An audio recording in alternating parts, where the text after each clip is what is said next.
Hello Taos, this is reporter Cody Hooks, and here's a rundown of some of the things we're working on for this week's paper.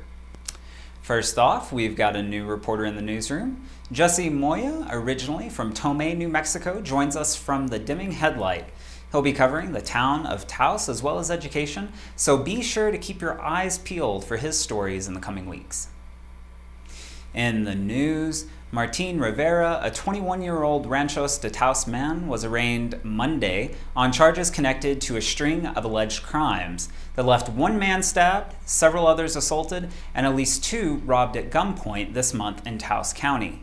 He's being held on a $200,000 cash bond. Collectively, the charges carry a potential maximum sentence of about 38 years in prison. Also in the news, courts reporter John Miller went up to Cuesta for one of the last sessions of the magistrate court in the village. The legislature passed a bill this year to close that and several other circuit magistrate courts, bringing to an end decades of dealing with justice just a little closer to home. Check out John's story about that closure and what it means for the folks of Taos County's northern country. And briefly, this past Saturday was the second annual Taos Pueblo Seed Exchange at the Pueblo's Red Willow Farm. It brought together seasoned farmers and newbies to share not only seeds, but also the stories of those seeds.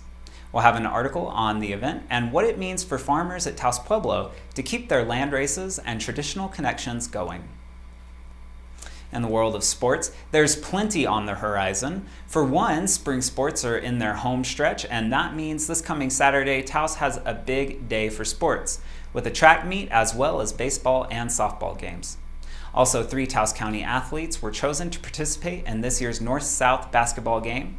TJ Madrid of Cuesta, Elena Espinoza, and Isaac Escobel, both of Taos, will be heading to that game in June. But be sure to pick up a copy of this week's paper to see what that's all about. And in lifestyles, guest writer Cindy Brown brings us a profile of CrossFit Free World in El Prado. The gym reopened last year and offers classes for adults and kids. Now you might be thinking CrossFit's only for gym rats ready to drag tractor tires for miles and miles, but that's not the case. The owners tell us that the folks who do CrossFit start at all different levels of fitness. So check out that story on Thursday. In Tempo, there are a few plays coming up here in Taos. Lynn Hamrick directs the challenging drama The Other Place at Meta Theater, while the Taos Children's Theater takes on Sleeping Beauty, but with a flair and a twist. Also, opera and a 420 hip-hop show are this week. And in the weather, the National Weather Service reports highs in the 70s for Wednesday and Thursday. Then blustery conditions set in with winds from 10 to 25 miles an hour in the afternoons. And the weekends cooling off with highs in the low 60s and lows in the 30s. Weather is always at the top of our website, taosnews.com. And in this week's astrology, the sun moseys on over into Taurus on Wednesday. So happy birthday to all you Tauruses out there. The sun has spent a month in Aries, a fire sign that's quick to act. Taurus, on the other hand, is an earth sign and a little slow going, steadier. Taurus is ruled by the planet Venus, who is swirling through Pisces at the moment, where she is at her astrological best.